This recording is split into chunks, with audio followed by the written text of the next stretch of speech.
one just yet. Cut myself on angel hair and babe. Welcome to episode 1 of Above the Culture podcast with JS and Mo. Hi, I'm JS. And I'm Mo Glover. And our first episode is focused on activism and the arts. And in this time we're living in, nothing is more important than discussing what's going on in the world and what we can do to make it better. I'm so glad we're starting with this, with an episode with this subject. It's really important in these times. It's just important in general. I think for both of us, we've sort of always been active in regards to being aware of what's going on. So that's another connection. And so it's perfect that we're starting this podcast, even though Black History is every day for us.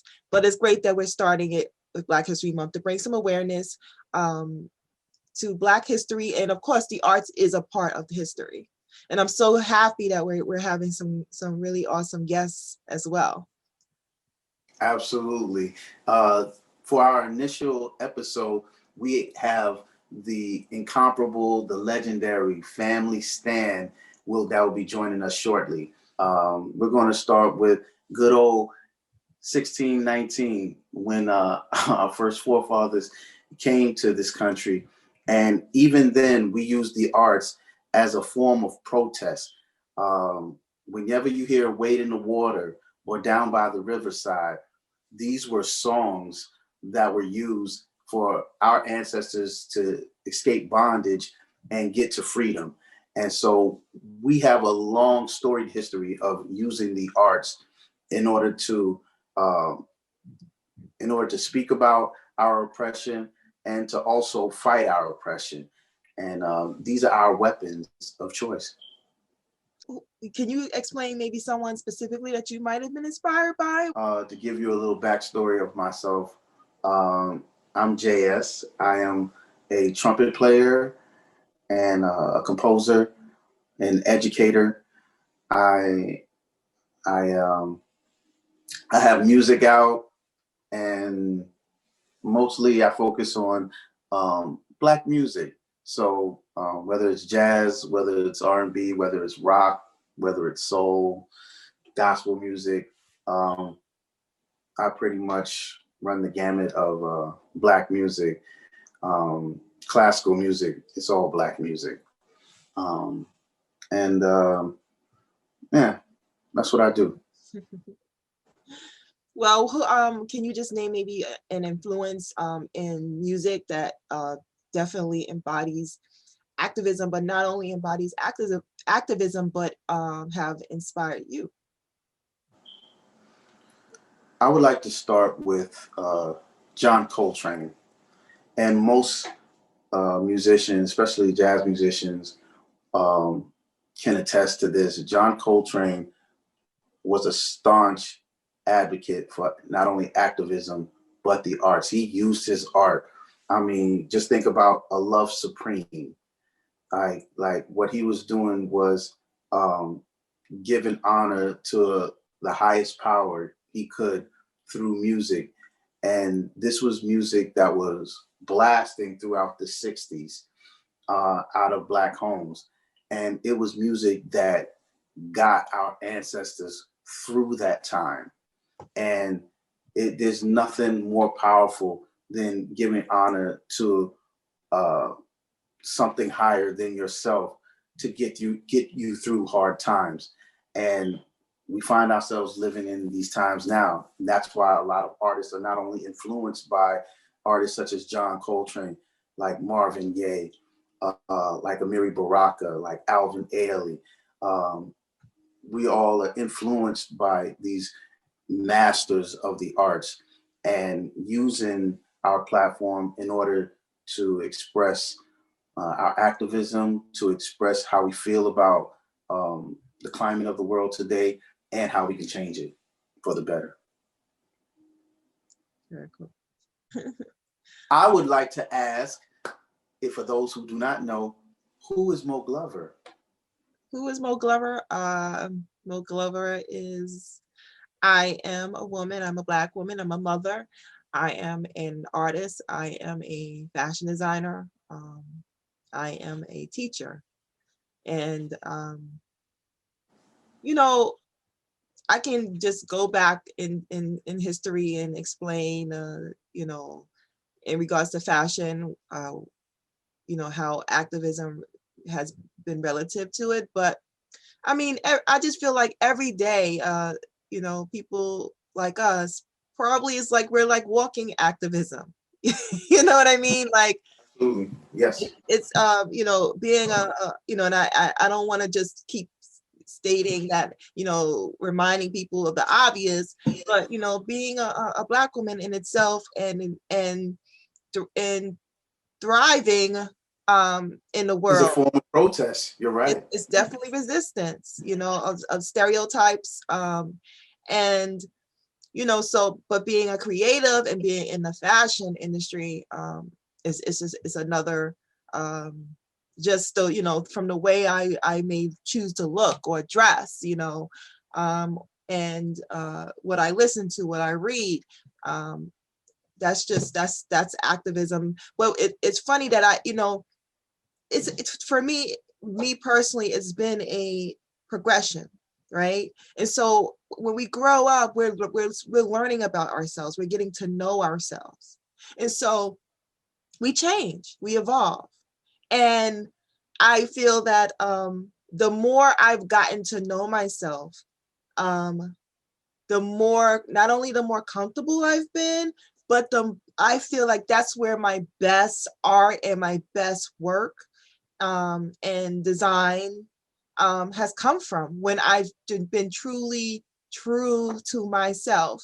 And it just happened to sometimes be a little bit more bolder than maybe people may think is a status quo, or a little bit more unapologetic. And because I'm celebrating what I feel is part of me. Absolutely. And I think that's one of the reasons why we have such a good rapport, is because I'm also an ex-Marine. So I cannot tolerate BS. I'd rather somebody tell me straight up what it is so I can get through it, deal with it, and move on. And that's why we're friends, because you give me your opinion, you tell me what you need, what you want, unapologetically. I know And sometimes you're probably like, girl, if you don't stop. oh, no doubt. Don't get it twisted. I mean, it's like I'm not going to say it ain't a bit much at times, but it's honest and it comes from a love space. And so, being that I recognize that, that's why we get along so well. Yeah, you get it, that when I'm like, it's when I'm a certain way and I speak to you, and it's because I care. Right. Like, I know for a fact you don't want to see me messed up. You want to see me succeed. And so, because you want to see me succeed so much, you're going to say things with a certain vigor that others would not. And Passion. I'm It's the called same. passion, baby, passion. And I'm exactly the same, you know. So I understand where you're coming from. And so that's why we get along so well. Absolutely. So can you tell me, not only just in fashion, but what other influences have you picked up along the way that have helped you express yourself in such a way? I'm very much a music fan. And I feel like, you know, there's soundtracks to our lives. And so a lot of times, a certain song always resonates when I'm working. That's helped me that has pushed me through. And that's from childhood, because my parents were really into music. You know, my mom has told me stories of her pushing me in a stroller to see Run DMC rap in the park before they were really the big Run DMCs, right? And so, and Wow. yeah. and like being what my first songs were, which was Shalimar and Evelyn Champagne King. So, I'm dating myself, I was a disco baby, but my mom was just really, she loved to dance, and she loved music. So, she would give me songs to sort of push me along. Like one that really stood out for me was when I was 10 years old, and it was the Get Fresh crew, Keep Rising to the Top, right? And to this day, that song, it resonates in certain times of my life, and it's a reminder, right? It's a reminder, like, remember who you are and don't half step. Right on. And also LL Cool J, Don't Call a Comeback. I've been here for years, and I'm sure that might resonate with you as well, because we have experience. And what happens in the arts, sometimes it can be a bit ageist. They may think you're not hip or you're not. But with that, I just think with the arts in general, we're all children at heart. So that once we're adults, we're all adults. We're all the same age. But it can feel that way, and especially when it comes to relevancy. But nothing, you cannot buy experience, and so Awesome. Now let's break down the arts as expressed through the Black lens, and taking each art separately. Just wanted to hear your thoughts on them and your influence with that.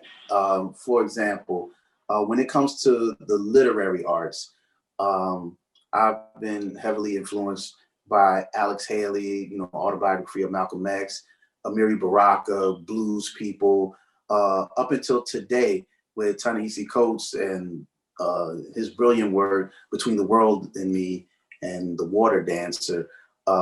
These were all like beautifully expressed artistic endeavors through the Black lens, and they helped shape me and how I see the world. Just wanted to know, how do you feel about the literary arts and how they've influenced you?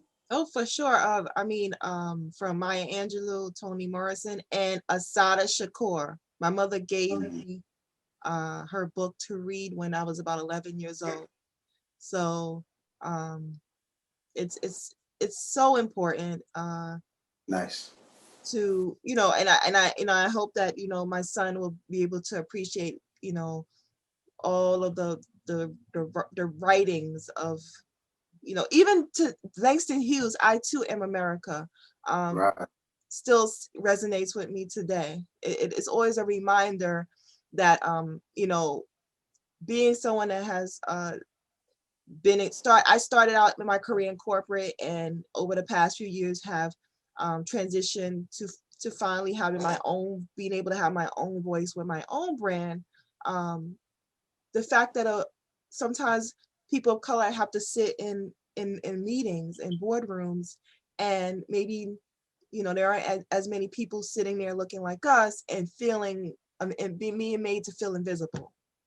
And so that particular poem always resonates with me. Awesome. Okay, and shifting gears, um, how do you feel about the dramatic arts? Like, who has influenced you through the dramatic arts from a Black perspective? Like, for me, example, of course, Denzel's the GOAT. I honestly feel like Denzel's the GOAT just because of the range of characters. Like from a slave to a jazz musician in Mo Better Blues, that was one of the most influential movies to me. I was like, wow, this is the coolest thing I've ever seen. I want to be that, so Denzel's the GOAT for me personally. But, also I see that, Sidney Poitier paved the way for him, and Harry Belafonte paved For the way sure. Yeah, and for sure. and and their activism was potent in their art. So those were my influences. Just want to know, were there any that influenced you? I would have to the same for me. And then I have to add too, Whoopi Goldberg, because Come on. She wasn't conventional beauty standard in that time. And so that's a big deal, that she is one of the, maybe if one of the biggest actresses as far as in regards to, as far as if you want to say monetary success and accolades. And she was not like the status quo. Absolutely, absolutely. Were there any visual artists that have heavily influenced you? Ernie Barnes is one of the epitome of like, I just feel like, we're people don't know this, but we went to high school together, so we're from the same generation. But I feel like that's the epitome of what kind of groomed us. We are from such an awesome era. We've gone from, you know what I mean? We went from the great span, right? Because it's like the highlight of music, very great art. And I just think, Ernie Barnes is one of those artists where you look at it and it just moves you, Absolutely. Now, I didn't even know that Ernie Barnes went to school with us. Full I disclosure, did not know that. Mo and I went to music and art here in New York City at the same time. Rello H. Graduated the same year, so I know it doesn't look like it because she looks so much younger than I. But we went to school at the same exact time, so we were basically influenced by the same things because we grew up in the same city at the same time. And it's been an absolute blessing to be around other artists in totally different genres and facets and fields, but we all had a common goal of expressing ourselves and expressing what the world looked like to us through our art. And I have to also mention the fact that we were, a lot of us were some kids were latchkey kids. The TV raised some of our generation. Facts. So, it just can be controversial, but I don't care. But to me, the Cosby Show also was the epitome of activism in that time for Black families. Preach. It really was. I mean, like, they set the gold standard of what a Black family should look like. Both parents were professionals. They were happy within themselves. Then they came together to create to create basically an empire, like a small empire unto themselves, and raise their children, not exactly to be like them, but just to have the freedom to express themselves. And it was a beautiful thing to watch. You're absolutely right. That, and then it spawned a different world. And then everybody wanted to go to college because they wanted to be cool, like the college kids at the time on Different World. I mean, like, very influential on our generation. And I think that's one of the reasons why research says that Black women are the most educated people in the country, and it was definitely in large part because of the visuals that we saw growing up. Thank you, Claire Huxtable. Come on, Felicia Rashad. Oh, the queen. Come on. Man. I just feel like it's a little different today than it was back then. Or not that I was living back then, but I just feel like I don't know. I just, activism is seen a little bit differently. I feel like we have what's called leaders. They're called leaders, but then like many of us are like, well, they're not. That's not my leader. And so I question. I'm pretty sure just throughout the centuries and decades, there have been different forms of activism, even though they were expressed the same way. The activism that Frederick Douglass had is going to be totally different than the activism that John Brown had. But they both used print media. Thomas Paine wrote Common Sense, and those were forms of communication to get their point across that, you know, slavery was wrong. And that right there is a form of protest in itself, especially at a time when there are a lot of rich white people making money off of Black bodies. That still goes on to today. And so now we have Instagram, where you still have media to get your point across. It's similar, but it's different. The same way they were activists, personally, I would say they're activists as well, because these are the times we're living in. This is the form of communication we have to get our message across. Well, I So thought we had this conversation behind the scenes about the use of social media and the fact that sometimes it's what do you call it, trauma porn, right? yes, And right. we're seeing a lot of trauma porn, and I have to agree. I feel that I don't know if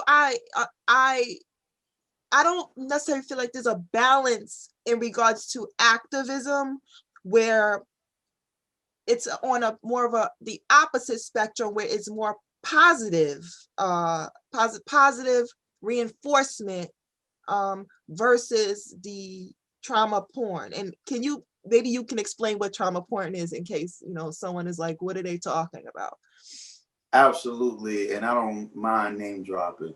It's kind of like if you go to Sean King's Instagram account, and every time you see it, or at least every time I saw it, I was seeing another Black person being brutalized, being beat, being killed. And it got to a point where I had to just get off of it. I just can't, I can't stomach seeing it anymore, because it's damaging, it's traumatizing. It's kind of like back in the day, every year you didn't see a book, you didn't see an Uncle Tom's Cabin, and it's content. All you see are books like Uncle Tom's Cabin. You don't always see books like Huckleberry Finn. You don't always see books like Roots. You don't always see, you know, like every book that came out has to deal with Black people being mutilated. I mean, like, come on, like there has to be range. Well, it can also be it's also desensitizing, Right. and it, when you constantly see that, and not that we need to be reminded, of course, because obviously it's been ignored, No but doubt. Is it like making it norm, the fact that you see it every day? But I guess it's just, we don't have a choice, but we have to keep bringing it to the public attention so that maybe it stops. Right. The hardest thing in the world to do is balance. That's why everybody preaches it. Balance, balance, because it's the hardest thing to do. You see acrobats on top of a wire, Yeah. and you see them run, and you see them walk across that thing. You marvel at it, because it's the hardest thing in the world to do. That means your frequencies have to be totally in line to do that. And so I think that's the one thing that we all have to just do our best to master. Just master balance. You know, it's okay to get your message across, but I've heard people say that Lauryn Hill's early work was a bit preachy, and it was, but still, there has to be a balance, to the point where, like, imagine if she did come out with a record every year, just like Miss Education. After a while, people would have been like, okay, oh, I get it.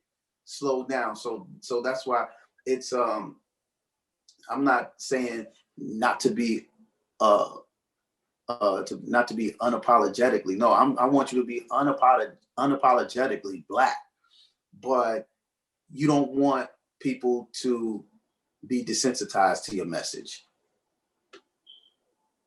So just balance it out.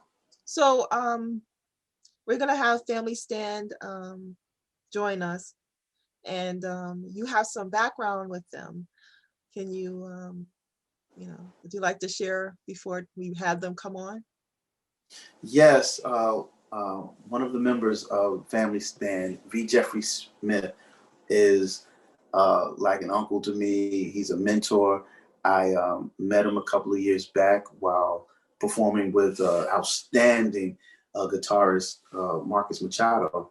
And from the first rehearsal, me and V. Jeffrey just clicked, and we started working together. He brought me under his wing and brought me into the Black Rock Coalition, and we started doing these shows, and I've just been picking up things and learning from him about the industry, about how to say what you want to say and need to say unapologetically.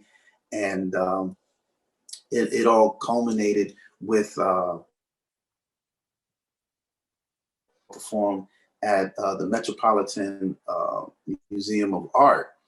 And that was when I got a chance to meet the other members of Family Stand. So I'm sitting there and I was able to sit down with them, have a meal with them, talk to them, and listening to the wisdom that they had was just an absolute blessing. So that, like, they're the Family Stand, but for me, they are family. Cool. And for our first guest for Above the Culture podcast, we are going to introduce a legendary Black group that has trailblazed in the form of activism and the arts. And we are so honored and with reverence, we introduce to you. Hi guys, how are you? Ladies and gentlemen, Sandra St. Victor. Hey, what's up? Hello. Hello, how are you today? Hello. I'm good. I'm good. How y'all doing this beautiful morning in New York? Good. Well, I wish I was. Oh, feeling blessed and highly favored. Hey, same. I'm gonna say something holy and spiritual too. Yeah, me too. Yeah. Ladies and gentlemen, I present to you Mr. Peter Lord. How are you today, sir? How you doing, my friend? How are you? Good. I'm up and got that Los Angeles time. So, but fortunately, I contemplate the universe at 4 o'clock in the morning. My man, that's beautiful. Thank you so much for joining us. We really appreciate you. Appreciate you, bro. Appreciate. Good to see you again, man. You hear me? I know, it's good to see you too. Absolutely. Looking healthy, wealthy, and wise. You hear me? Absolutely. Hi, Mo. How you doing, Mo? Hi. I'm so excited to meet everyone. Yes, you too. You too. I feel like I know you already. Oh, you will. Oh, okay. In just a few. All right. Looking forward, babes. Ladies and gentlemen, I present to you Mr. V. Jeffrey Smith. We are so honored and happy to have you today, sir. Yo, can you hear me? Yeah. Yes, we can. Oh, okay. Good morning, everyone. Good morning, sir. How are you Kinda today? early. This is kind of early for us Negroes. I mean, we're not. Yeah, I don't know about Not you. on I'm a the Black man. plantation. 21st Not on century. the I wake up. I'm usually not up this early, but it's great to see y'all. It's great to see Wow. everyone. Well, you don't know how happy and how excited it is to see all three of you again. I feel like it's been ages since the pandemic that all of us have been able to just sit down and chop it up. So I just feel like this is such a blessing to have you guys here. And we're here talking about activism and the arts. And as our initial episode, Mo and I decided that having you guys as our first guest would be essential because you guys are trailblazers and you really paved the way for modern Black artists to express themselves through their art. So what we like to do is just get sort of a background of how you guys even got into tailoring your art towards activism. And maybe Sandra, ladies first, always. Yes, sir. All right. You you usually make Peter start, but it's no, and I know for me as a kid, even when I was just realizing that I had a voice, I and started playing the kalimba, and I wrote a song called I Am an Egyptian Queen, and this is a young child.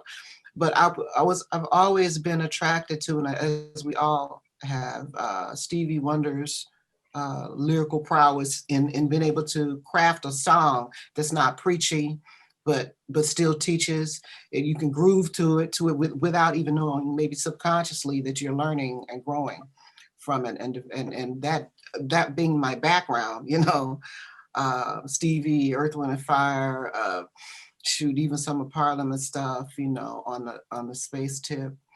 I've always been attracted to what I used to call, I don't say that anymore, but what I used to call message music.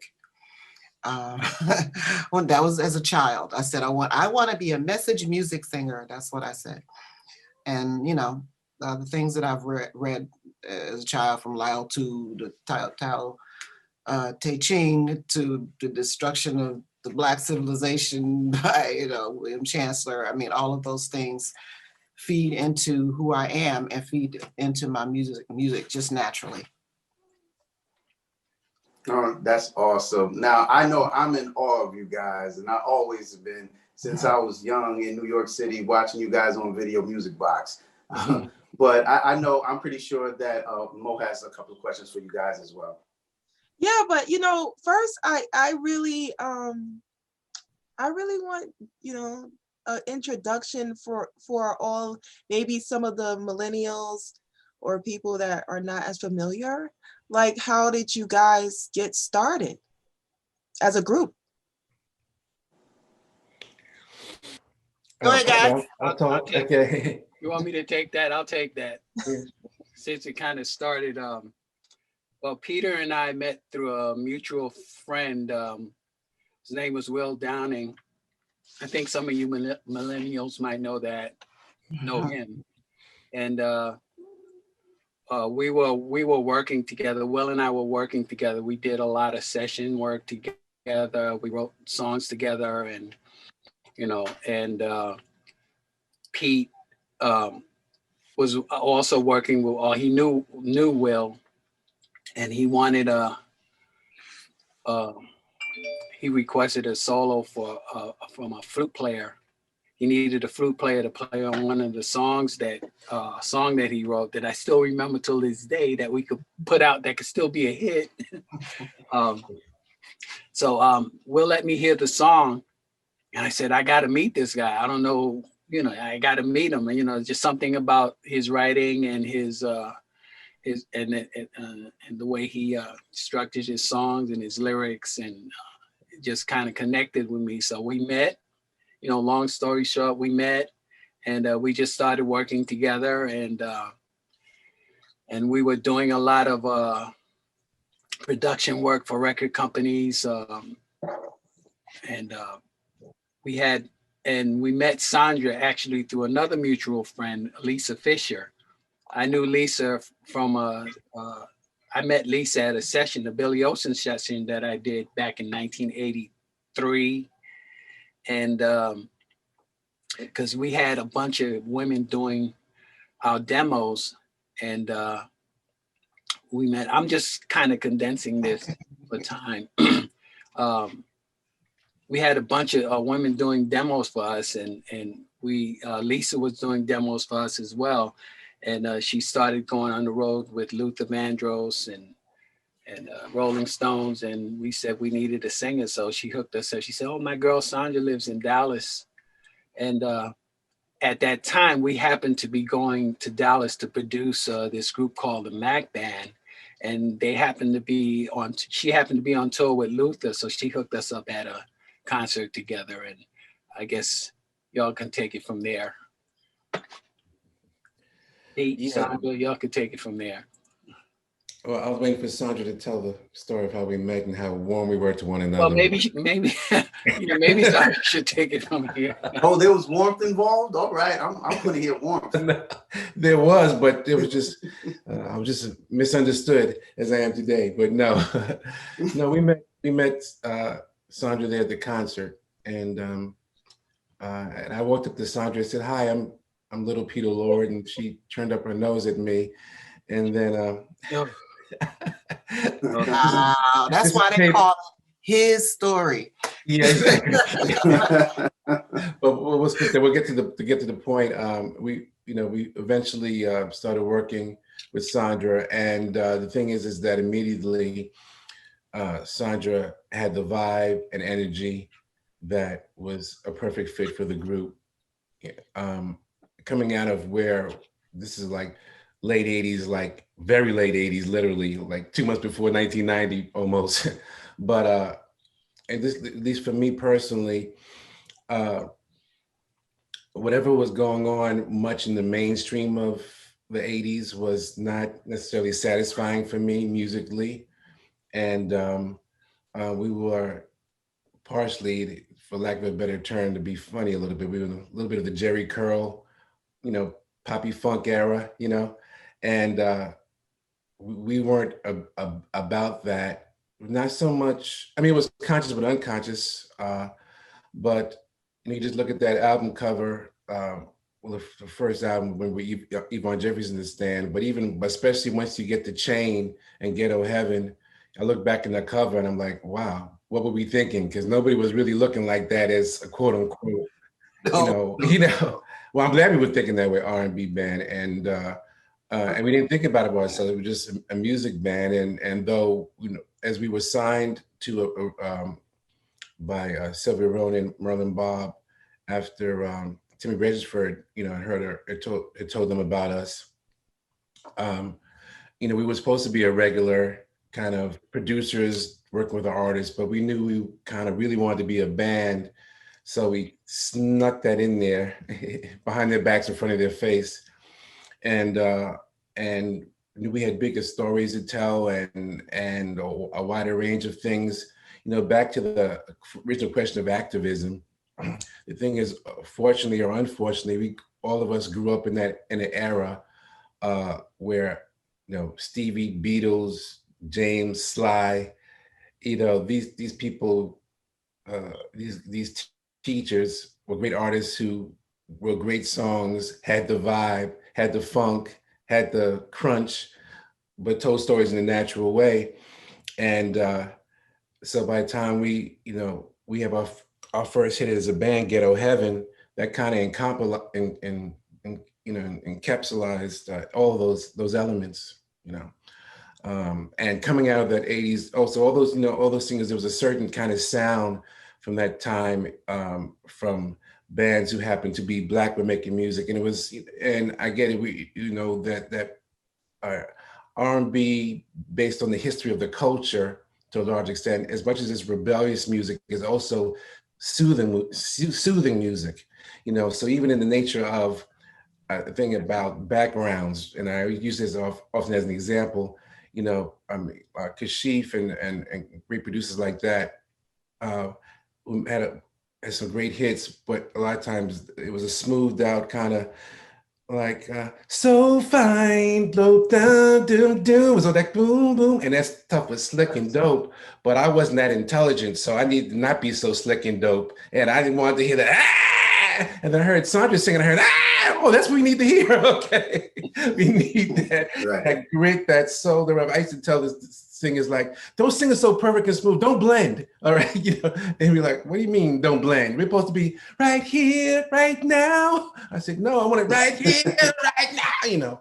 So Yeah, that I do well. That I do. yeah, well. she does that very I well. don't blend well at all. No. She does both I well. can't blend. I can't blend, but I It's kind of prefer. But I actually read that I guess what was it, when someone from Soul to Soul helped with the album? No, Okay. no. The album was complete, and they took they heard it and they loved it, and they said, we don't hear any singles. And they had, so then anyway, they took one of the, so remember I wrote Ghetto Heaven, and they took the album version of Ghetto Heaven and gave it to Jazzy B and the actual guy. What's the other guy's name? Nelly Cooper. Nelly Cooper, yeah. Right, Yeah. Nelly Cooper. I would say, no, let me say this. They did. No, at first they didn't hear a single. They didn't hear a single. And then we wrote Ghetto Heaven and said, oh, that's the single. Right. And then they remixed that. Yeah, and then there was a suggestion that Jazzy B and Nelly Hooper were very high at the time, and they said, "Well, make it do a remix," you know. Yeah. So that's how. Yeah. So the radio version was usually that's the one that's the one everybody knows. I mean, I recall quite clearly how those first shows after Ghetto Heaven became a hit, and you got audiences coming in, you know, expecting to hear a show full of Ghetto Heaven and Soul to Soul, and they hear Ghetto Heaven probably toward the end of the show, but before that we was going singing, you know, Sweet Liberation and our Chain and, you know, these rock funks things. And I saw how our audience sort of changed, you know, from, you know, the most of the Ghetto Heaven wanners to the rock black funk, you know, edgy crowd. I watched the audience change, and it worked for us. I mean, that was actually a fortunate thing, because we could have fallen off the map because we were not a copy of Soul to Soul, and that's what radio was looking for, and that's the support that they put behind us to become that, and we just were never that. But the audience found us all over the world. That's great. Absolutely. And that's why you're still around. You know what I mean? Like that, and a lot of vitamins, girl, and just the work that I've had done. No, I'm just kidding. I've had no work done. So, yeah, we've been blessed, and I think we can all admit that. Yeah, I came upon you know, I love the song you have about it's called Michelle. Song for Michelle. Yeah, Song for Michelle. I love it. Who wrote it? Big guy up there. Yeah. Well, there's two big guys up there, but the high yellow big guy. Yeah, I wrote it, but we made it a reality. So, you know, it's still, you know, it's still the band made it a reality. But it was just, you know, and I hate to use the word inspired, but I guess it came through during a playful time with my two kids at the table. I'm like, oh, this sounds pretty cool, you know, and at the time and the times we're still in, they were in the midst of the election, you know, that was taking place, and the, you know, pandemic and the culmination of 4 years of lies, or frosting on the cake of 400 years of lies. And it was just about us saying we are spiritually involved, and because from a political point of view or from a strategic point of view, oftentimes we have to turn the other cheek, and that is the thing that we have to do often. But though we might turn the other cheek on certain levels, there's a certain point where you have to confront the authoritarianism and the fascism that's going on firsthand. So, you know, from Plantation Radio to Song from Michelle, it's just we've been consistent with the context. But even with all those songs, you know, again, we're telling stories. So, and we're not necessarily preaching. We're just pointing out the Adolf Giuliani, Rudolph Giuliani, Freudian slip. And hey, listen, it is what it is. It wasn't. But anyway, but Adolf Giuliani and you know, Itch McConnell. Yeah. So we have to, you know, call them out for what they are. Speak your talk. Yeah, in a pleasant way, you know, with a beat, you know. Mm-hmm. With a beat. There you go. Yeah. Absolutely. So getting back to your first album, your first couple of albums, I mean, you right out the gate, you're starting with like Sweet Liberation and you know, plantation songs and plantation radio, and I mean, it's such a strong message. I mean, like, you guys don't sugarcoat anything. You lay it right there on the line. And as Sandra alluded to, like, so she was saying that she read a lot of books about Black empowerment, and influenced by the masters who preached Black empowerment. Just want to know about you, Peter, you, V. Jeff. Just want to know, what were your early influences to bring about those type of songs early on? Well, for me, I came up in those times where we were writing about, where it was kind of a natural thing for artists to write about those kind of things. You're talking about late 60s, early 70s, mid 70s, 80s. It kind of fell off because there was a transition happening with, particularly with music, where things sonically started changing because of the introduction of computers and drum machines. So we went through pretty much a transition period in the 80s.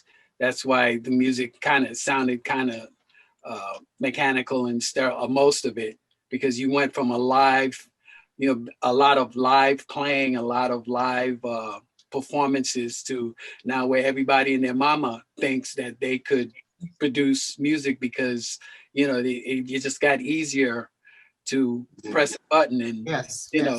I mean, it just got so much easier for any and everybody to just press a button. But even with that, there's like a learning curve and something to learning how to do that too. But coming up, we had a lot of artists like Pete and Sandra said, Earth, Wind and Fire, Stevie Wonder, Richie Havens, the Beatles. We were listening to a lot of, and was influenced. And not only that, what was happening at that time in the world had a lot of influence in how you wrote your songs. You conveyed your messages. So, just being in those times was pretty much enough. Just like now, it's kind of almost a resurgence of what was happening in the 60s and the 70s. People are getting more political. I mean, you're hearing more social songs. People are just kind of going back to that because, there was a period, we went through partying, and now it's just, you just got to get back to the real of what's happening, and unfortunately, maybe fortunately or unfortunately, what has happened for the last four years or so had to happen for us to get to this, but we're here now. So we just got to deal with what is, deal with what's happening right now. So that's it for me. Absolutely. Now, it's been a while since, oh, I'm sorry, Peter, please. Oh, no. Oh, okay, sure. Well, yeah, all the things they said also, my father and my sister were very political in terms of, I grew up with always the news on, and the culmination of all those politics that were around me. My sister one time was part of the Black nationalists, and Mary Baraka and the Black Panthers. I was a little baby, I was a little kid, but all that energy was kind of around me, and I remember those Last Poets and Gil Scott-Heron albums, and Marvin Gaye's What's Going On. I can just remember being in my basement and listening to those albums forever, and Donny Hathaway, another person to mention, because that's why I ended up going to Howard. I love Donny so much. So those kind of influences, affect your thought, and then I think about the lives think about what we've grown up through. We've grown up at the end of Jim Crow, seeing Martin and Malcolm assassinated, Watergate, Reaganism, crack epidemic, New World Order, the freedom of South Africa, and Mandela, then 9/11, then Bush era, Obama, then the culmination of Reagan in the fascism that is today, that mythology, Excuse me, the Yeah. coffee's kicking in. I'm not going to roll now. But anyway, so it's like, if you're awake and conscious, all that stuff is going to be in your music, especially if you're doing it from a solar place and not from a fashionable place. Yeah, and like I said, we lived through all of that stuff, so it was pretty much a natural thing for us to have that in our music. I mean, we could have made some other choices, but at the time, you know, we were just it was just a natural thing for us to do. Being able to actually live through it, right? yeah, seeing Malcolm get shot, Martin get shot. We lived through that stuff. We were there when that stuff happened. So, it was just natural. I was literally there when Kennedy was shot. Yeah. Wow. My mom was You right were there. right there on the lawn, right? I was on the block, right? You seen the guy. Seen the guy. I know who did it. That's why I'm hiding. You were in the grassy knoll. Okay, you were in the grassy knoll. And the beautiful thing is none of you look like you were there. That's correct. When they say it don't crack, it just doesn't. Like, you're blowing my mind. I'm like, you were there? Oh my goodness. They were there? What? 1492? No. Absolutely. Absolutely amazing. I have a question for Sandra. Yes, as a woman in the industry, did you ever feel like it may have been a little bit more challenging, or felt a little resistance, or in regards to finding your place, specifically the fact that the direction that your career has gone into versus maybe something a little bit more mainstream? Yeah, I've always been asked to not be what I've been trying to be, and certainly the Family Stand and then my solo stuff was like 10 years for my solo thing, maybe 15 years for Family Stand, before the neo soul, before they allowed Erykah Badu and NDRE to be a solo artist and slash woke activist type thing. I was like 10 years before that. Okay, so at that time they really just wanted they wanted me to do a smooth R&B album. It's like after coming out of singing Plantation Radio and Shades of Blue and Moon Scorpio, and it just didn't jive well with me. So yeah, there was resistance. And the beautiful thing at that moment when I first when I had the Warner Brothers deal, they wanted that. That was the first place that I'd been where I felt comfortable in the skin and spirit that I was in. I had the whole team was full of women. It was a woman president of the Black department, the marketing people, the promotions department, publicity, art department, everybody. It was all Black women. And so they put so much energy into allowing me to do what I needed to do, into how I wanted to do it, and to make the record that I felt I should make at that moment. And then at the very last moment, they the higher ups hired a brother to come in to be head of marketing promotion. He literally came in and said, "I don't know what this is. I don't get it, and I'm not promoting it."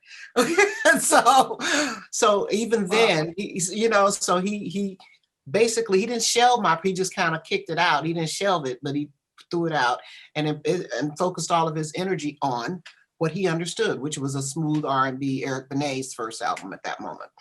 Because prior to that, they were putting Eric and I out together, and Eric was opening up for me on shows, right? And he came and flipped that and said, "No, we're going to focus on Eric Benet, because I get him. Eric is cool, he's a sweet brother. It has nothing to do with him. It's just about the industry itself." And even Prince wanted me to be a sex vixen, and I was like, "Yo, dude, really? you?" And so that was even shocking for me. But then if you take a step back at the things the women that he worked with, the ones that were successful as opposed to the ones that weren't. So the artists that he was successful with were the ones who were like a palette for him. So you got Vanity that rolled in there. You had Apollonia that rolled in there.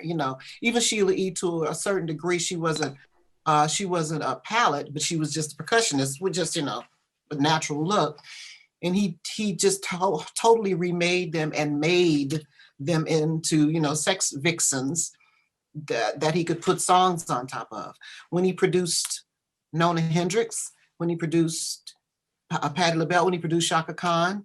None of those songs, name one song of them that he produced. We don't know because those were artists that already had their thing. Yeah, they knew themselves. They knew themselves. They knew who they were, and that's why I couldn't put out the songs that Prince wanted me to put out, because it wasn't me. It just wasn't me. So even if people ask me to this day, still, do I regret not releasing the Prince songs? I'm like, nah, I don't. No, I don't. But yeah, it's always going to be for a woman, and maybe it's easier now because Black women are popular. We're in vogue now. We're in vogue now, so perhaps it's easier to be who you are. I think it is, than it was then. But there's misogyny, that, right? There's misogyny out there. Regardless, there's gonna be misogyny. I'm sorry. Go back. No, that's an incredible story, and I'm so glad you shared that with us, because these are the stories that need to be told, especially in our community, to make our community better. The more we know about things like that happening in our industry, the better we can do.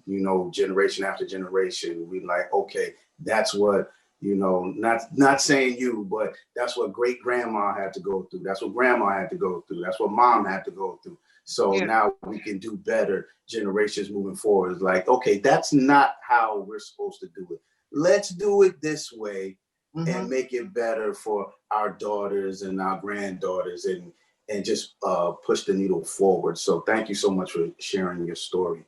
I was curious as to how did the new project come about?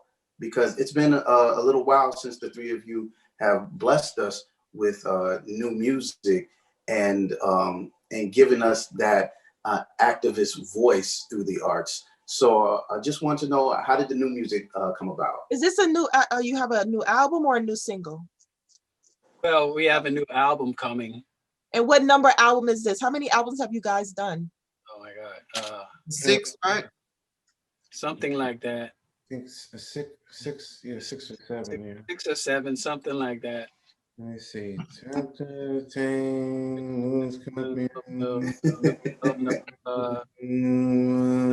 Number 7.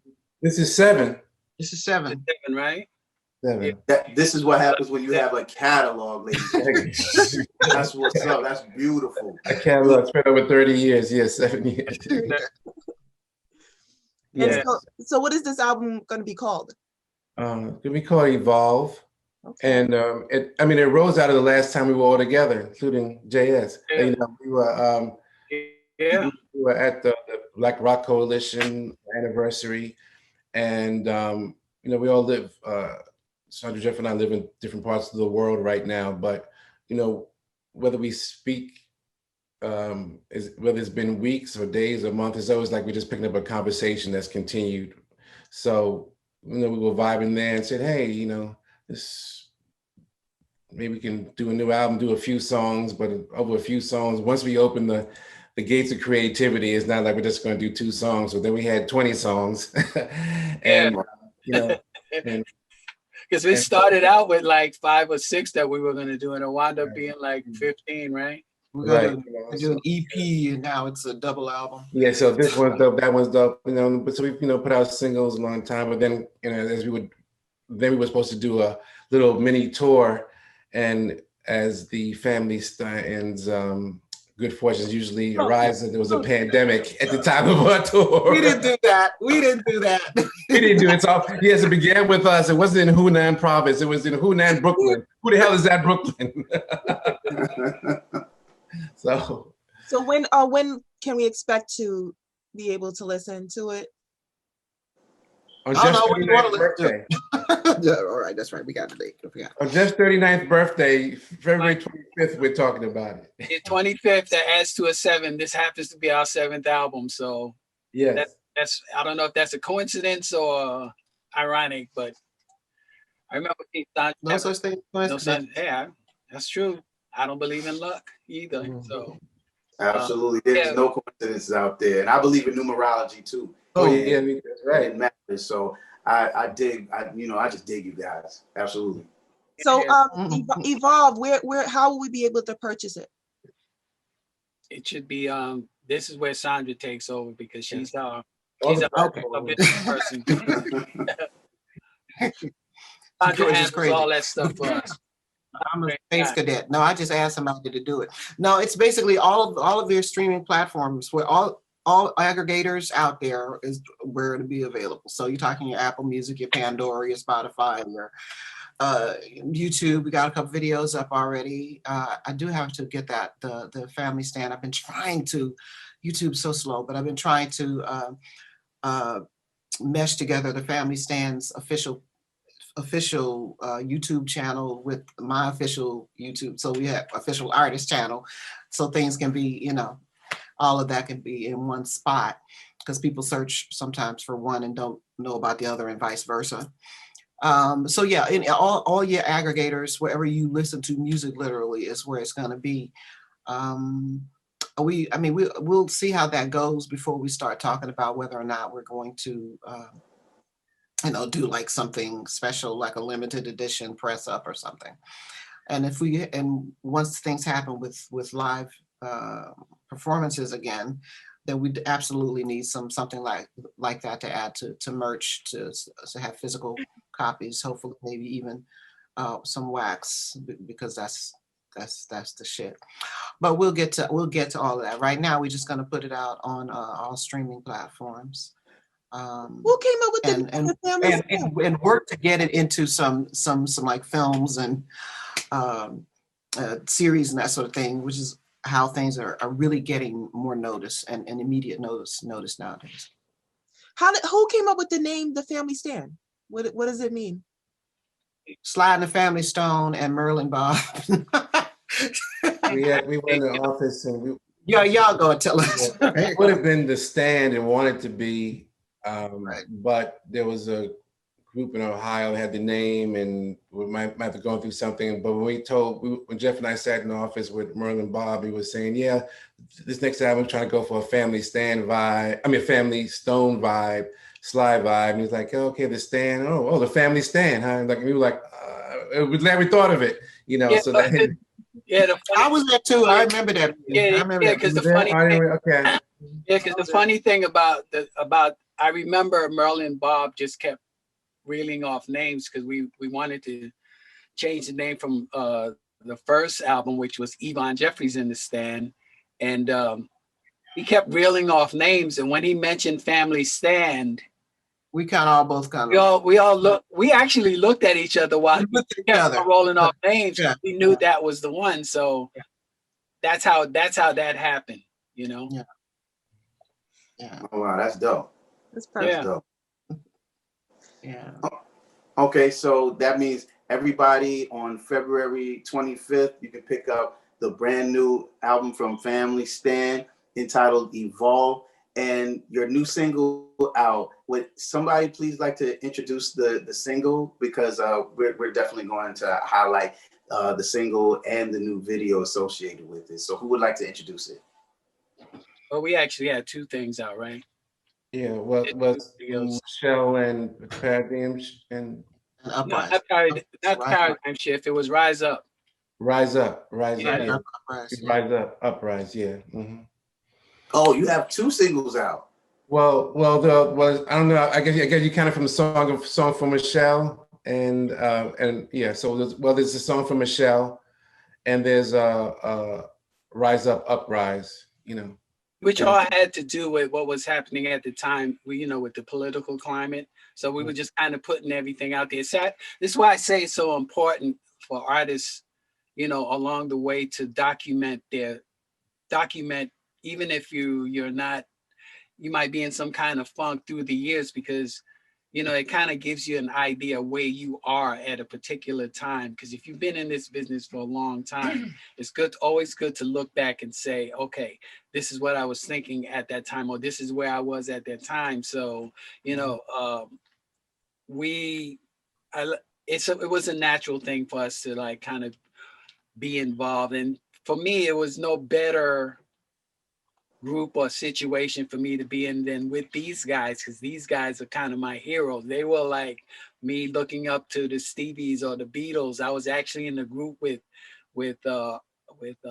two artists that could actually write like that, and have me express my artistry and my writing. So Listen to this. That's beautiful. yeah, that's what it was for me. That's what it is for me, to be in a group that I could look back and say, okay, I was in a group like the Beatles, or I was in a group like. Right on. Yeah, I feel the same way. I call these two guys my musical soulmates, my towers of powers, and I don't feel anywhere safer on stage than between these two men. Never have. Absolutely. Never. I've seen it. So I've seen it firsthand. It's crazy. Absolutely. special chemistry in it, and the main reason why I did that was an act of love. Yeah. Yes. Yeah. Oh yeah. Absolutely. Yeah. That never changes. Things are the way they're supposed to be. They turn out the way they're supposed to be. They always do. So, I mean, this song, Rise Up, Uprise was, we weren't going to put it out as a single because we put out Song for Michelle at that moment because we needed to say what we needed to say while Senator Mitch the Bitch was doing his stuff. And it was a perfect moment to put that out. And I had these guys make a really cute video on it as well. This Rise Up, Uprise was a perfect song for a BRC online event that they were having. So as opposed to, and it was just supposed to be like a live performance, but again, us being all in different places, we had to record ourselves individually, and then I just put it together. So it's not a professional video, but I think the sentiment and the energy is perfect for what we're saying because it's raw. It's the three of us, and what's important about the song is the message and is the energy of it, because it makes you want to rise up and uprise. So it has not been released as a single officially, because again, we just did it for that BRC event, but that would more than likely be, if we're gonna, when we get to closer to the February 25th date of release, probably one that we will push as like introducing Evolve, the album. That's awesome. All right, sweet. Now I'm so glad to be caught up with you guys and actually like knowing what's going on. I had to get off of social media. I don't know what's going on with anybody. I know you vanished. I had to dump all of that and just focused on what was right in front of me. But I'm so happy to hear that you guys have come together and y'all have a plan of attack for the new music, because it's a blessing to get music from you guys. And I love how the conversation was summed up with the word love, because that's really what it's all about. Amen. Yeah. Right on. All you need is love. Wah, wah, wah, wah, wah. We keeping that. No, that's dope. All you need is love. That was fire. Okay, well, I'm done. Just Mo, do you have anything else to add? No, it's been a pleasure. I've always enjoyed your music, and now I love it even more. And I look forward to hearing your new album along with everyone else. Yeah, it's really, really, really dope. And maybe JS will turn you on to it. You have a copy of it, right, Jay? No, I don't. You don't? Why not? I don't have a copy of anything. The only thing I have a copy of is the joint I played on. Yeah. Okay. All right. Well, we'll get you guys some pre things to listen to. Yeah. Oh, I'm excited. Yeah, we'll hook you up. Okay. Awesome. Well, thank you so much, guys. We really appreciate you, and we're so happy to give you your flowers while you are here. We love you. We love you. We love you. Thank you so much. Thank you. I love you too. Thank you. We appreciate Thank y'all for having us. Yeah, thanks for having us. Okay. Absolutely. And success with the podcast. I'll be watching. Yeah, we'll share it with people. Let them know you're happy. What it's about. We're excited. We think we well. yeah. Okay.